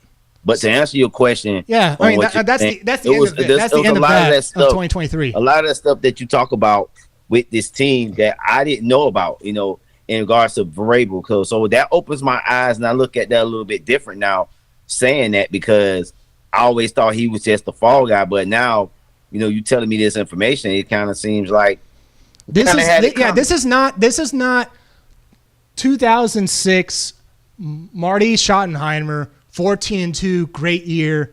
Oh my God, you just fired him. What are you doing, San Diego? This is not that at all. This is not that. I also think though as well though, now that I look at the whole picture in hand, it just seems like you Titan fans got tired of Vrabel because he didn't evolve. Like he just wanted to stay the same. He didn't want to innovate. He didn't want to try new things. And I think that might have been the demise of him, ultimately getting fired in Tennessee. And here's the thing with that though. While we all agreed that his coaching philosophy needs to change, he needed to change it up. He needed to be more pass oriented, not pass heavy. Like there's a difference between being pass oriented team and pass heavy. I would say a pass heavy team is arguably the Kansas City Chiefs, arguably. Right. And pass-oriented is someone like the Cincinnati Bengals, where you have Jamar Chase, you have T. Higgins. You're going to get the ball to those guys, but, you have Joe Mixon and the guys in backfield you have to worry about. Now, he's in Houston now, but you get my point here. So you have that going on for you. So, but what happened in the Titan community is that they all agreed on that. The only difference is that they wanted to give Mike Vrabel one more year to say, let's give him one more year, because last year we had less cap. This year we have a huge room in cap room, hence Calvin Ridley being signed. We have that going for us. Let's give him the draft. We have the 7th overall pick. Let's see where he goes there. And let's give him one more year, to where if you know any better, if Will Levis was a first-round quarterback on a first-round quarterback deal, that may be feasible, but that's not the case. He's got a 4-year deal on a second-round quarterback contract, which means if Mike Vrabel were to be the head coach for this upcoming season, and it goes the way of 2022 or in 2023 and in 2024, there goes one wasted year with Will Levis that you don't know the answer. Is he your quarterback? Is he not? Is he not being unlocked with his full potential going forward? You have that lingering over your head going into 2025. So that was a big disagreement of splitting the fan base in half of firing him. But after that initial firing, then it came out of, here's what's going on behind the scenes. Then they realized, those Vrabel defenders there's no way we could have kept him. There's no way. Not with what he was doing. There's no way. You can't keep him. You can't keep a coach like that. And it brings back when Jacksonville had something similar like that, when we had Tom Coughlin, Dave Caldwell, all of them in the front office. It was like a lot of hands in the cookie jar, and it didn't work. Yeah. So there goes my voice for the thing. Now, while I will finally bury this hatchet of 2023, I will talk about 2024. And I will go ahead and answer question number 1 for you. And I think you were about to ask it with Calvin Ridley and others. What do you have to ask for me for 2024? So for the 2024 season, I think the biggest question is Calvin Ridley. Why you sign him? And then the questions from Jaguar fans is, okay, there's reports that Calvin Ridley didn't know the playbook. A lot of times that those balls that were overthrown, or you looked at like, dang, what's going on? They not on the same page. It was because of Ridley he didn't take advantage of the opportunity he had. And do you feel like that's going to be a concern with the Titans? So let's take this point one by one. And is my thing correct? I'm gonna change my graphic for a minute. And you know what? I'll switch it. I'll switch to this one for you. Pro Jaguars for you. All right. So point number one: why did we sign Calvin Ridley? Because we had to. Because we had to. Treylon Burks was an injury-prone receiver right now. That's all he is, and our philosophy going into 2024 is pretend he's not here. Pretend he's not here. If he gives you something in the offseason, if he gives you something in training camp, if he gives you something in the preseason, that is great and it's awesome, and that's icing on the cake for you if he gives you something. But you had to act like he was not there because he was unreliable. He kept getting injured. He's only got one receiving touchdown in his entire career, and that came in 2022. And he had less than 400 yards receiving in all of last year. That's pathetic for a first-round wide receiver. Pathetic, and I know the A.J. Brown comparisons and expectations when we drafted him are unfair. I get it, but this is the harsh world we live in, and that's the reality we live in, is that next man up, you're replacing someone, too bad. It's like the expectations are thrown on you. Live up to them. You're a first-round pick. You were great a first-round pick at Arkansas. Live up to the hype. Now, we'll find out if that was all coaching with Vrabel and see if Brian Callahan and company can unlock something. Calvin Ridley, though, I find it funny. I find it hilarious when I'm able to revel as a Titan fan, when I'm able to upset not one fan base, but two fan bases in the Jaguars and the Patriots, because this happened again. Because last year, DeAndre Hopkins was in the mood for the Patriots. He was rumored to go to the Patriots. And then Tennessee swooped in last second, and he said, you know what? I'll go to the Titans. I don't want to go to Mac Jones and Bill Belichick and Bryant. Let alone the guy that traded me away to the Arizona Cardinals. Why would I want to have him as my offensive coordinator? So Then you go into this year with Calvin Ridley. It's the Patriots again, and now it's the Jaguars again. Now, it was said that we all agree, and I can agree with you, he was about to be signed by Jacksonville until the last hour of like on the precipice of free agency. He wasn't going to go to New England because it's a blue state with taxes and income taxes nightmare. That's just the way it is in today's world. And so with Calvin Ridley, it was reported, and it came out a month or so later on Colin Cowherd's show, no less, that all this talk of the price point, it was the same contract that the Titans initially offered. It was the same contract. They matched money for money what the Jacksonville Jaguars were about to sign him. But they decided, you know what? We got the room. Let's give you a little extra since you agreed to come to us. That's the only reason. Like, that's the one thing that makes it, oh, you pay too much. It's only by a little bit when you compare to what was reported. Like, if we were to believe this source from that was talking to Colin Cowherd one day, saying, hey, they essentially offered the same contract to Calvin Ridley, the Titans and Jaguars did. The only difference that happens that Brandon Carthon, and I think this is where Carthon's starting to show his stripes here as an effective GM, gives him a phone call and essentially says, hey, we'll take care of you and we'll make you our number one receiver here, like our feature receiver here in Tennessee. And you say, you know what? Like, sign me up. I'm coming to Tennessee to be a Titan. And the money does not hurt. The money does not hurt when we have it, and especially the deals that have happened since then. St. Brown now has more money than Calvin Ridley. There's a whole bunch of receivers that are getting more money. Stephon Diggs, Justin Jefferson when his deal comes up again. And when we go through the cycle of folks getting re-signed and signed. Yeah, go ahead.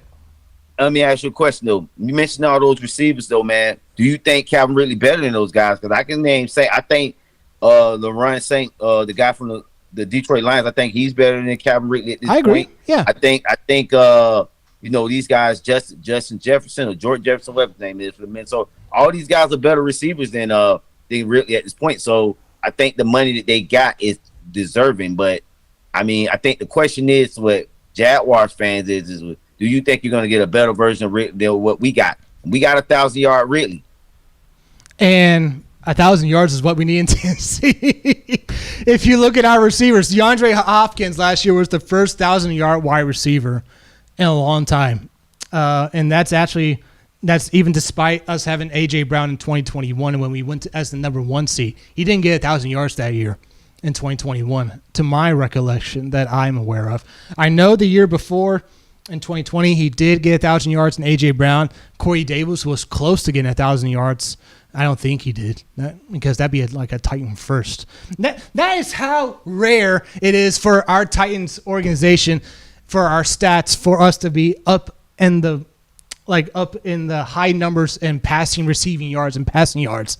But to answer your question, what we looked at and what my understanding is with watching Calvin Ridley on tape is, and again, we don't know what the playbook is. We don't know what play was missed, what wasn't missed. Well, all we have to go by is what's on tape.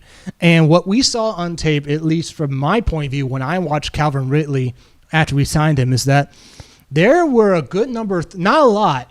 I mean, it was a good portion, but I'm not saying this is the 100% reason why you may have a fit with Calvin Ridley for running the wrong routes. Trevor Lawrence, and I don't say this is his fault entirely, Trevor Lawrence overthrew some of those balls, especially Week 18 versus the Titans. He missed a whole bunch of balls versus Week 18 versus the Titans. And I'm not saying that is a Trevor Lawrence, he's a bad quarterback fault. I'm saying that is his left ankle or whatever ankle it was nagging him, because Ryan Tannehill went through the same thing in 2022 and still lingered with it in 2023 for those first few weeks when he was starting. So I'm not blaming that on Trevor Lawrence. That was just a nagging injury issue, which I, as an outsider, say, hey, do you if he's really in tune with his ankle, if he's not turning the ball over for you, if he's feeling comfortable planting off that foot, okay, go ahead. But if he's still feeling nagginess, then this is going to carry over into what I believe your first few weeks of 2024. So I think, that's a whole nother topic with Trevor Lawrence. But with Calvin Ridley, he's got a lot of tread on those tires for a 29-year-old wide receiver. He was off that. He missed half the year because of a personal matter in Atlanta. Before that, he was a 1,000-yard wide receiver twice with the Falcons. And then the gambling issue comes up. And then you guys trade for him for a bag of peanuts, in my opinion. And then you implement him into your offense, which already has Zay Jones, which already has Christian Kirk. So you have that trio of wide receivers. And from an outsider's point of view, Calvin Ridley did really well for you guys. It was just a matter of that last portion of the season where you just fell off the face of the earth, which, and again, no one can predict that, but that's just what happened. But with Calvin Ridley, he's got what we have been wanting for in a Titan wide receiver since A.J. Brown. And this is not me saying or trying to say to the narrative of the national media of, oh, the Titans just signed him just to catch up with A.J. Brown because they should give him that contract. They only given Calvin Ridley this contract because we didn't give it to A.J. Brown. Again, different GMs, different situations. If this is the same GM, I'm totally on board with this narrative, but this is not the same narrative. This is a different GM trying to right the wrongs of the last GM that have placed us in the situation that we're in today at wide receiver. He has speed. He has vertical ability. He can get those 50-50 balls, which is something DeAndre Hopkins needs opposite.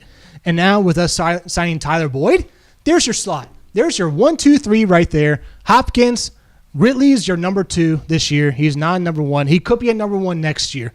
And then we get a young wide receiver next year after DeAndre Hopkins walks. Because there's a world where we could re-sign DeAndre Hopkins, but I do not see it happening because of his age, and there's so much tread on those tires versus Calvin Ridley, he can play the 4 year. He can play through these 4 years that we have signed him through, with the tread on the tires that he has, because he played college his freshman year at age 20.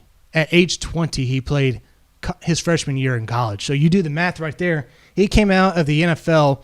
I don't have it in front of me right now. The earliest you could have came out was age 23. And then he had a late birthday or something like that. I remember hearing him saying that or something like that, where he got held back. So I think he was like in college, like real late. Exactly. So you're right about that. So in terms of that, you have that set up for you. We finally have receivers in an offense that speed is utilized, which has never been the case the last 2 years with Mike Vrabel and his offense. Is that we need speed, we need proficiency, and we need someone that can separate. And what's the one thing that, like, the one culmination that Calvin Ridley smoked us last year and the year before, and what Will Levis' strength is? It's the deep ball. Expect a lot of deep balls, like deep out routes to Calvin Ridley, and expect some one-on-one matchups, because now if you're a defender, you're a defensive coordinator calling plays for defense for the Titans, who are you going to guard? You can't double team Hopkins.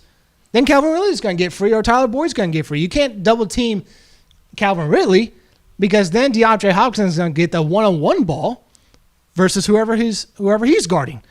And you can't, and then, like I said, if Treylon Burks can give you something, that's a fourth option right there on the table for you. That's a fourth option. So Calvin Ridley, we signed him for his speed, his vertical ability, and the less tread on his tires because of his age, his birthday, college, held back, whatever it was, because of that. Right. And because we had the money to do it. We had the money to do it. Yeah. So let me ask you this then. What's your thoughts on what you think y'all record gonna be this year? I got you guys finishing at about I'm gonna say anywhere between 5 to 7 wins. Oh man. All right, this is not so here's one thing you need to know about me. I have been banned. I have been blocked from multiple Titan groups on Facebook and on Instagram and on Twitter. I've been banned from multiple groups for having the opinion and the predictions of what I've had especially the last 2 years. Especially the last 2 years. I bet you've been right on a couple of them though. Exactly, I've been right. Exactly. I said after we lost to the Bengals in the playoffs, I'm like, this is a loss where it crumbles a football team. This loss will be a stain on our franchise for hopefully 1 year, but at most 2 years, because that will get rid of the coaching staff ultimately if they're underperforming and they're still suffering from that loss. And that happened. I said 2022 was going to be a flyer year, and folks were like, what does that mean? And I said, we could be good, we could be great, because we were just the number 1 seed last year. But ultimately, this year's not going to be nothing for us. We're not going to make the playoffs, and our team's going to be underperforming because we just traded away A.J. Brown. Teams know to stack the box with Derrick Henry now, because you don't have that. Really, you're gonna do double teams on Robert Woods? Really? So that was 2022 for you. And then 2023 comes around, and I say essentially the same thing. I'm like, hey, you know what? We're going to probably win 4 or 5 games this year. And they're like, oh, how could you say that? We have Derrick Henry. You have one of the best coaches in Mike Vrabel. You're not a Titans fan. Go to Jacksonville. Go to Houston. They would love you better down there. I'm like, no, I'm just calling it like I see it, man. Tannehill was coming off an ankle injury, and while he played through the injury, he was not good. He was not good. I remember where I was and what I was doing that first Jacksonville matchup when Ryan Tannehill imploded in front of our home crowd against the Jaguars. And you can smile all you want if you want to. You don't have to have a straight face with me.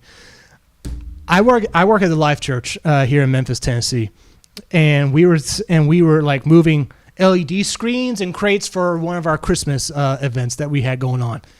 And then I'm having on my phone watching while I'm pushing these carts at the same time on YouTube TV because it's local. So, yay, I don't have to get NFL Sunday Ticket on YouTube TV. I'm watching my Titans play.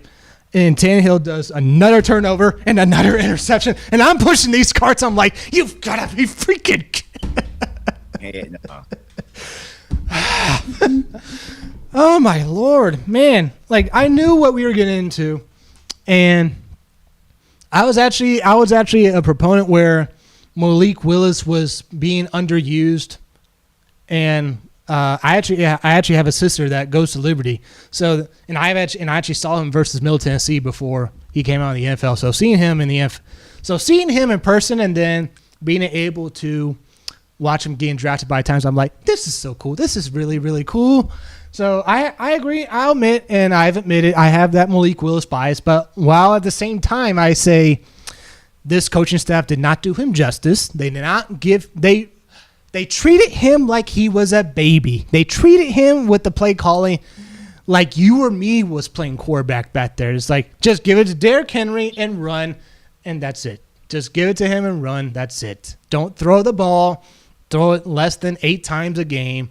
Just do that. And so 2023 comes. I say we're going to do 4 or 5 games. We should have done 5 games, but we ended up doing 6 because we wanted to pull the hat out of the bag. On the rabbit out of the hat with Miami in the last second of that game. 2024 rolls around, and I will bring this up right here for all to see. And I have my bulletin points that I came out with yesterday after the schedule came out. First game on the docket, and I'm just going to get all these. I got key points here, and I'm going to go through them. First point. We are not losing to the rookie quarterbacks. We are going to sweep all of them. All of them. That includes the Bears, week 1, because you put Caleb Williams against a secondary, which, by the way, before we start on this whole thing, Denard Wilson, our new defensive coordinator, had offers from the Seahawks. He had offers from the Ravens to be their next defensive coordinator after McDonald went off to go to Seattle. He was lined up to be the Ravens' next defensive coordinator. He was the defensive backs coach for Philadelphia for so many years. And those were the days where the Eagles were great on defense and they made the Super Bowl versus the Chiefs. And he said, you know what? After meeting with the GM and after meeting with Brian Callahan, the new head coach, I want to go out of my way and go to Tennessee. That was the first point right there. I mean, that was one of the many first points of seeing the tide shift from, oh, my God, we're going to, like, if we sign with Tennessee, we're getting Mike Vrabel, we're going to get stubbornness, we're going to get you-know-what on offense. No, nothing innovative versus we have Brian Callahan. He's bringing what he did in Cincinnati with I think, oh, shoot, I'm blanking on the Bengals head coach's name. Zach Taylor? Taylor, yeah. Yeah, Zach Taylor. He's bringing over from Cincinnati what he and Zach Taylor put together with Joe Burrow and applying it to Will Levis. Great. Now we bring in this stout defensive guy from the Ravens, which shocked everybody in the Titans community. He's like, wait, yes, great, we got him. He was our number 1 guy that we wanted, but really, wow, he picked us? Over Seattle, over Baltimore? Wow. So let me ask you this, though. Wow. So you say y'all not losing to none of the rookie quarterbacks. So I see 4 wins on that already. So what's your prediction? I want to build this up for you. I want to keep it suspenseful for you, my man. I want to keep it suspenseful. Go ahead. Yeah. So I'll bring this back up here again. And back to my key points right here. We are not losing to the following rookie quarterbacks because with our secondary now, you're looking at L'Jarius Sneed, who we traded for the Chiefs. We got Cheeto Awuzie, the number 1 corner from the Bengals, on a steal of a deal where if he was not injured in one of his last 2 seasons, he would have gotten paid more. But the fact is, there was that lingering on his resume, and he said, you know what, I'll take a flyer with Tennessee for 3 years. In my next contract, I'm going to get paid even more. Whether it be with us or someone else, we'll see down the road. Then we have Roger McCreary, who's already on our roster last year. He is better served in the slot with his size. With the addition of L'Jarius Sneed, the Tennessee Titans house 2 of the top 4 corners in the NFL from 2023 that gave up less than 2 touchdowns in all of 2023. And that's L'Jarius Sneed, and that is Roger McCreary. You put that up with the defensive looks that Denard Wilson has learned from Philadelphia with Jim Schwartz, what he's learned in Baltimore with McDonald and John Harbaugh. You put all that together and what he has said publicly, saying we're going to get at it, we're going to be aggressive on defense, and our secondary is going to win the day for us, essentially. You put 2 and 2 together right there. Week 1, nobody has seen tape on the Titans on this new secondary. They're going to throw looks at Caleb Williams, and he's going to turn the football over at least twice. At least twice. So that right there is going to give the Titans the nod against the Bears in Week 1. So that's the first point out of the way to set the stage. Second point, Brian Callahan is going to beat the Bengals in that game, closing out the year, based on recent trends of former assistants going off to be a head coach of their team, and they come back versus their former team, and they beat them. Whether it be Kevin O'Donnell versus he was with the Rams, he beat the Rams. You look at Mike Vrabel famously. He was a player, but still the same mentality. He beats the Patriots, used to be with the Patriots. You look at Mike McDaniel was with the 49ers, beats the 49ers. You look at Robert Saleh, used to be with the 49ers, beats the 49ers. I'm following this trend of former coaches coming back and beating the team that they just left. I'm just following that trend from what's happened in the last few years. And I think that's going to be the next cycle in this trend, where Brian Callahan will be the next in line of this many in the list. Next point. The next week, you know what? This should be for last. That should be for last. The guaranteed game I am giving the W to is against Miami. Why? Our undersized center and Aaron Brewer is now with the Dolphins. And who did we just draft in the second round out of Texas? Tre'Davious Sweat, who is 360 pounds of poundemisms, whatever you want to call it. Gave it 260. Again, I will be generous and nice with Aaron Brewer. Do not believe what you see on the websites of him being 280. There's no way he's near 280. He is, I would say, he looks like he's 250 pounds. 250 pounds versus 350 pounds. He is going to put Tua on his back, and that's going to be one hellacious of a game for the Dolphins and Tua to be living through. So I will be lighting a candle on Monday Night Football versus the Dolphins on that one. So that's my guaranteed win of the year. Next point, we are sweeping the Colts. You look at the games where we lost to the Colts this year, it came in the last second. It came in the last few minutes of the game. We held them. Our offense just did enough, which is what I can't stand about Mike Vrabel's teams. We just did enough, but we couldn't hold on. We could not hold on. Something I can't stand about Mike Vrabel teams right now is, we score set. Man. If you want to tease Titans fans about Mike Vrabel, just bring up the fact that we can only score 17 points in a game. We can never get over 17 points. That's our quota. That's just what we live with the last few years. So that's our quota. So yeah, that was the situation we were with the Colts. We led those games 99% of the game, and then our offense did not do that extra touchdown or field goal. And then where's that leave your defense when you're doing just enough? Because they're bending, and then it takes one drive, and then they tie it or they take the lead. And that's what happened the first time around versus the Colts, and then that's what happened in overtime versus the Colts in Nashville.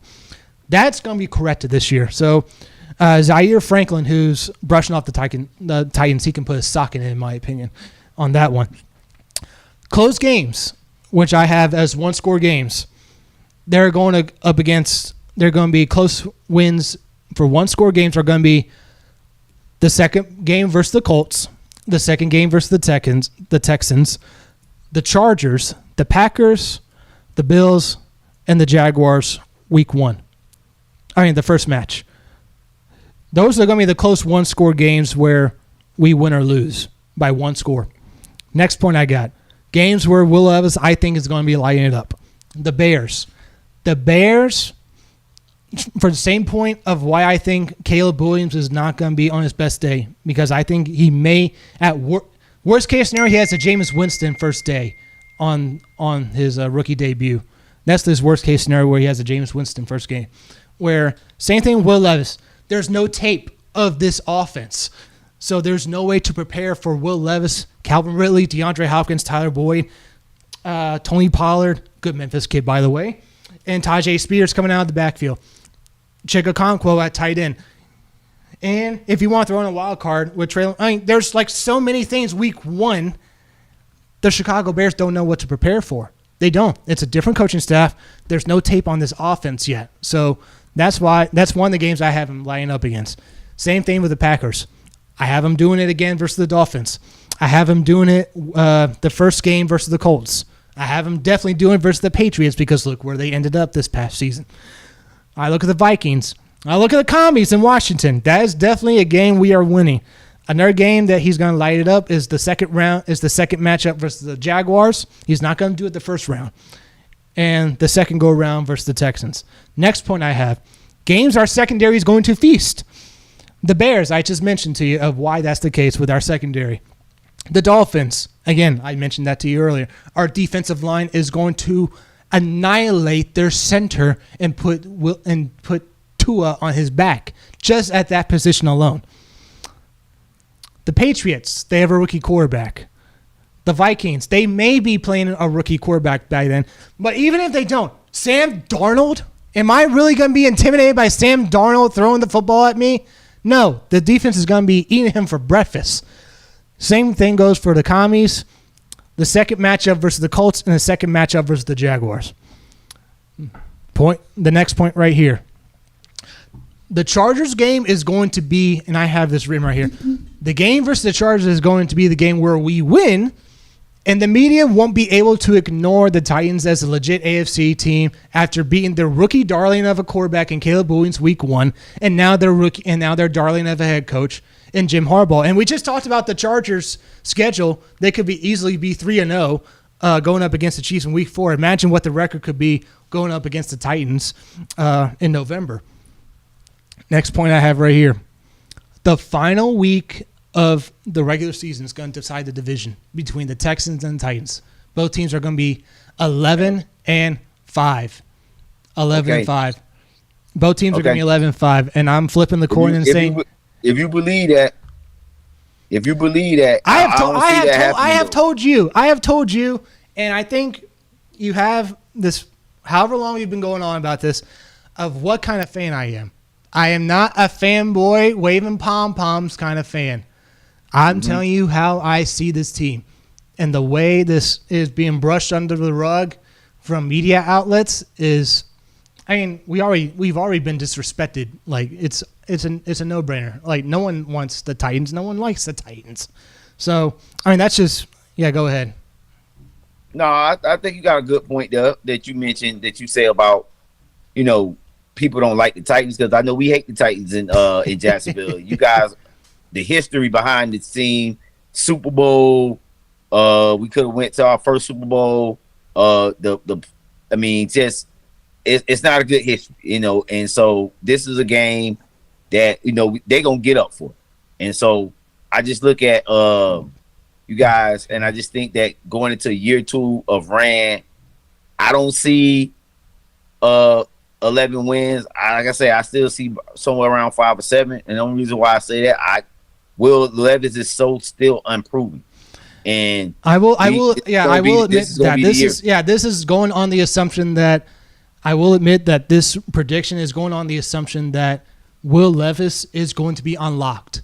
Where that's the way of him being a really good quarterback, or a really good quarterback. If he is just subpar or he's bad, then you can throw the prediction out the window. But this is predicated on what this staff has been saying, what Will Levis has said about this staff, what this coaching staff has said, what this offense is going to look like going forward in 2024, and the weapons that we have accumulated around him, the offensive line that we now have, and Lloyd Cushenberry at center, 100 pounds more than Aaron Brewer at 350 pounds, all pro center, highest paid center. I'm gonna say this, and then I ain't gonna interrupt you. No, go ahead. Yeah.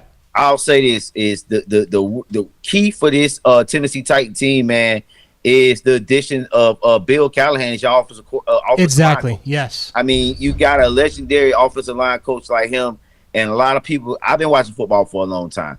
I remember Bill Callahan as the head coach of the Raiders back in the day, and then he was the head coach at Nebraska. So this guy's been around. He know how to coach O-line play. And that's going to be very key for this team. Exactly. So you look at Lloyd Cushenberry. We get J.C. Latham, who in the draft, who we are told that he is called the Trench King. He's called the Trench King, apparently. And we move him to right tackle to left tackle.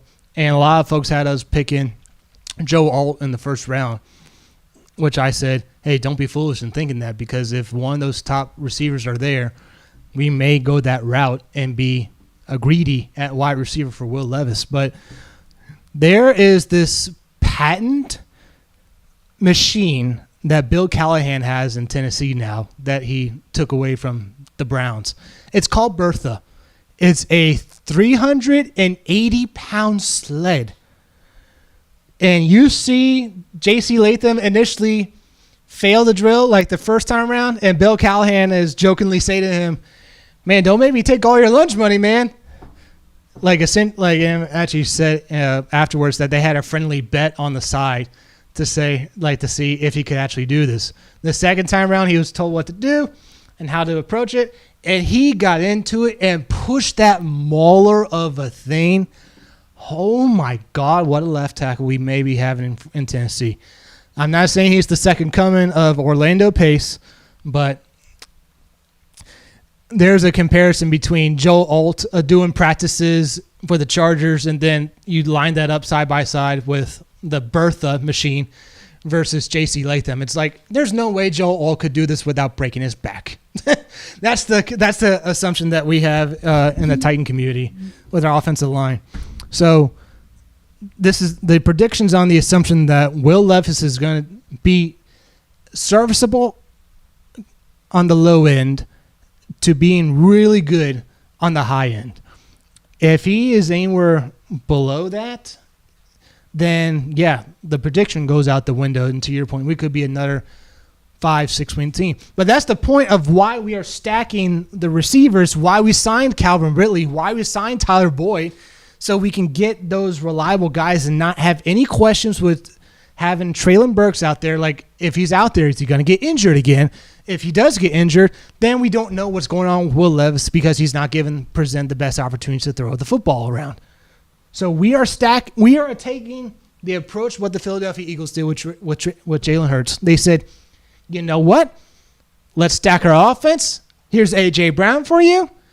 Go out and produce. You produce. You're our quarterback for the future. And it turned out to be a case for them. That's the same mentality that Callahan, Carthon, and our ownership has with Will Levis. If he does not show out this year, then we may be looking for a new quarterback for 2025. That is a fact, and I will admit that. But you cannot deny that if he is really good and things click with this offense, this is not a 5-6 win team. This is not a 5-6 win team. I agree. I think with the talent on the outside, you gotta know that they're a better team. It's just at the quarterback play, and I think if you get that piece solved, well, so you as an NFL fan, you're saying if the quarterback was, let's throw a decent quarterback out there. If the quarterback was, say, 2013 Phillip Rivers. Like a really good 2013 Phillip Rivers quarterbacking this 2024 Titans offense. What would you say? Oh, that's for sure. That's a playoff team with the defense. Mm-hmm. And I think you guys would be clearly fighting the Texans for the battle for the division. Mm-hmm. But that's the only thing that's holding this Titan team back is the quarterback. So that's your only question looking at this team is the quarterback. Your free agents hit too. So that's your only question with the Titans as a Jaguar fan looking at us is the quarterback play, and then you got to hit on these free agents. You got like you said, Calvin Ridley. You said y'all had no receiver that went over 1,000 yards until last year with DeAndre Hopkins, right? Yeah. So you're expecting Calvin Ridley to be a 1,000-yard receiver. So we got to see like all these things, these free agencies you guys signed, y'all got to hit. So everything the quarterback play got to be right, and the free agents got to hit in order for the Titans to be a competitive in the AFC. Now they're not a team there just yet that can just be like, all right, a team like the Chiefs where you can just be like, we got Pat Mahomes, we gonna be good. You get what I'm saying? It's gonna take some time, man. I mean, I think that window of what the Titans had when y'all had the good times with Mike Vrabel, I think that that window's closed. Yeah, that window's closed. Yeah, that window's closed. We know that. Yeah, we know that as a Titan fan base, we understand that, and a lot in the fan base. If you look on the forums that I'm a part of, they have us.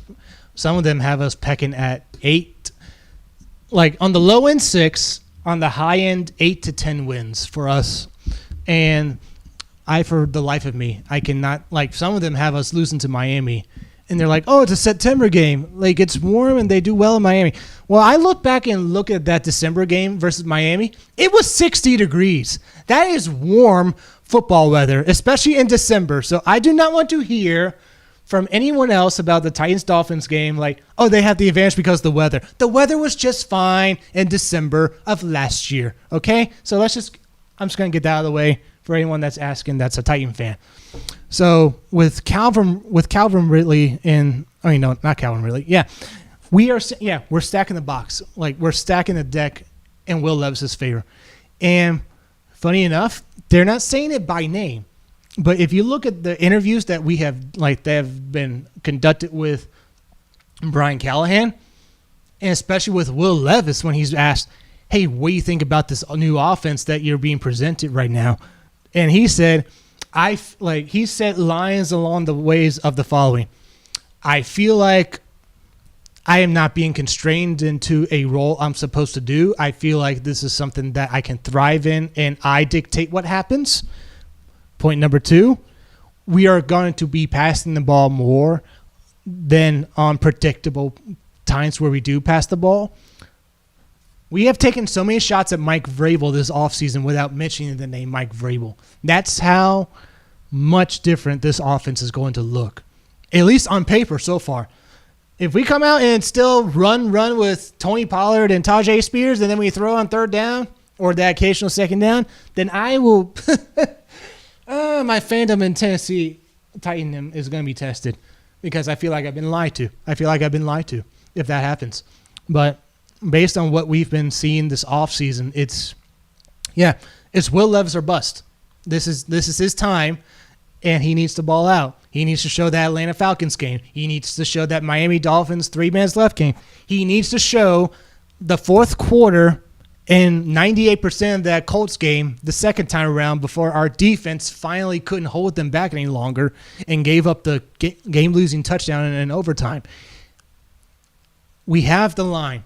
We have the secondary. We have the D-line. Our linebackers has been shored up in free agency and now in the draft. The only questions that we have as the Titans right now is who's right tackle. Who's the right tackle and who's free safety?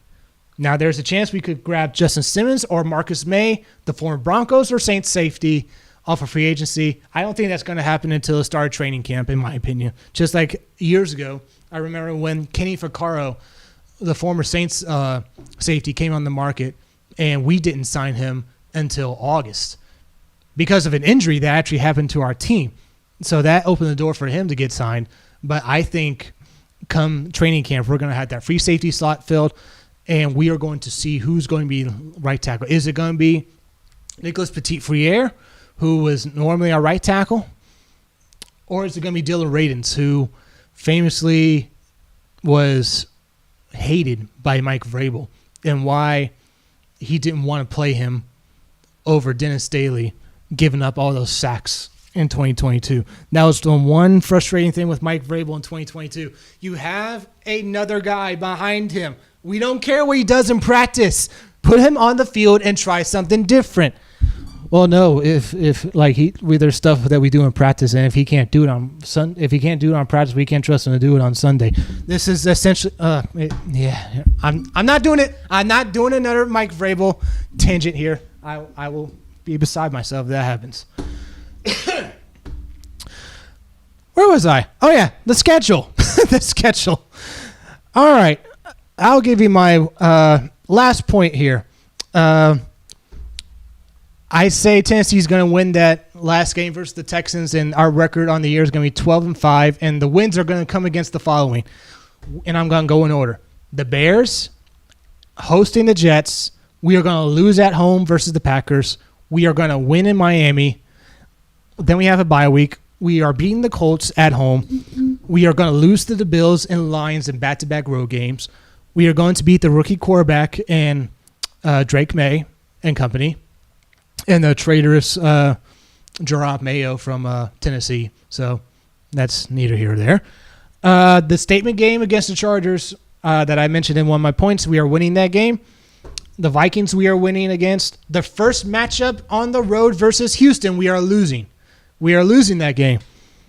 On the road versus Washington, that's going to be a bounce-back game for us. Then we come back to Nashville versus the Jaguars. This is where you guys steal one from us at home.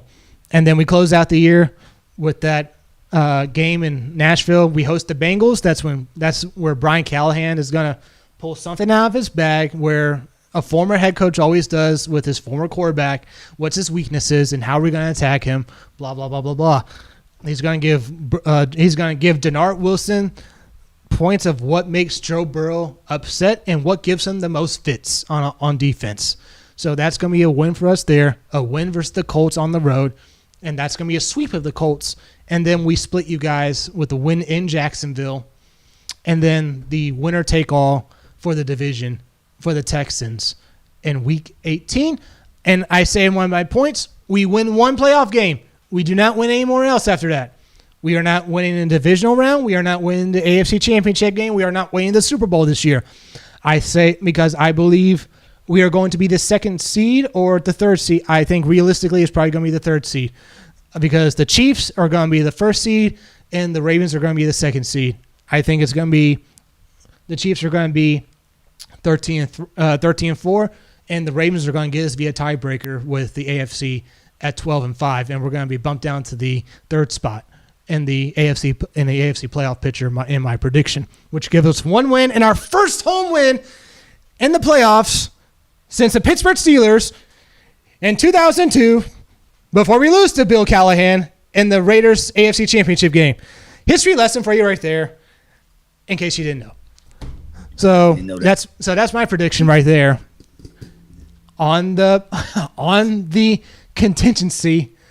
And I've been watching Shark Tank recently, so they always say in some of these deals, like, I'm going to make you an offer of this, this, and that. On the contingency, if X, Y, and Z happens. This prediction is on the contingency is that if Will Levis is good to great, if he is not good or horrible, throw my prediction in this video you can throw this video in the trash can, and you can troll me on your channel later in the year if you want to.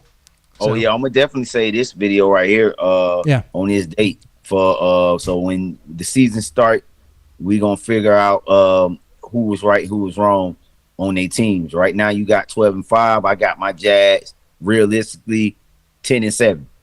Mm-hmm. Yep. So if I had this been fun though, man. If I had to pick a middle ground, like if someone had to say to me, like, if you had to take away a few of those wins and make it more, air quote, realistic, what would those be? I would say I would take off I would take off a win versus the Chargers. I would take off a win. So that's 11 wins. I would take a win off versus Washington because I could see a scenario where Jaden Daniels just goes nuts, and there's nothing we can do about it, like one of those types of games. That's 10 wins right there being bumped down to. If Aaron Rodgers is healthy and he is balling out with Nathaniel Hackett and company, that week 2 game could give us fits. That could be one less win. That's 9. Mm-hmm. I already have a splitting with the Jaguars. So if you want to say we win at home and you win on the road, you can do that. But it's not going to change the win-loss total. Right, so. Again, I cannot see us losing to Miami. I can't see us losing to Miami because of the mismatch that is on the line. We could see the second coming of Jesus Christ in Caleb Williams in week 1 opener. So then that would peck us down to 9-8. I still think 9-8 is a respectable record. Yeah, that is respectable. I still think, and you can still get in the playoffs with that. Yeah, that's still respectable, and if that was the case, and we got in the playoffs at this 9-8 record, we start out 1-3. Yeesh, yeesh. So that shows us we have a strong finish, the finish line to close out the year. Is there anything else you want to say to me about all this? Am I crazy? Are your eyes opened to my insight to my team as a Jaguar fan, even though you'll still hate us and root against us? Oh no, I mean, I'm a fan of the game first. That's always first and foremost. Mm-hmm. But what I will say is that it gave me some insight on the Titans, some things I didn't know, and now I can look forward to looking at Titans games, and now I can kind of have I got a sense of what to look for now with this team. I'm definitely gonna be looking at this offensive line, and I'm definitely gonna be looking at the way Will Levis develops over the course of the season and see, how it all ends out, man. But I still think this Titans team has a lot of talent, and we'll see how the season goes. All right. And with that out of the way, we will close out the show right there.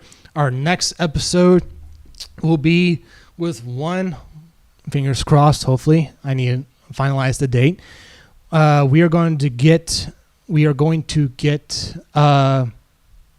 and wow, he just hung up on me. Oh, well, that's interesting. All right, so yeah, we'll close out the show today, and we will go ahead and the next episode we are going to be airing our reaction to X-Men 97 with Will Turner and Dustin Brand of the Life Church, to have him in here. And then down the line, we are going to be talking about Kingdom of the Planet of the Apes and some other movies that are coming out this year. And we look forward to that. And yeah, let's go ahead and close this out. And I'm assuming he's busy right now, but let's go ahead and let's close the show out. My name's Joshua Mickle, and that was Joe from First Class Media. Subscribe to this channel and subscribe to this channel right now. And as always, keep kicking it to the King.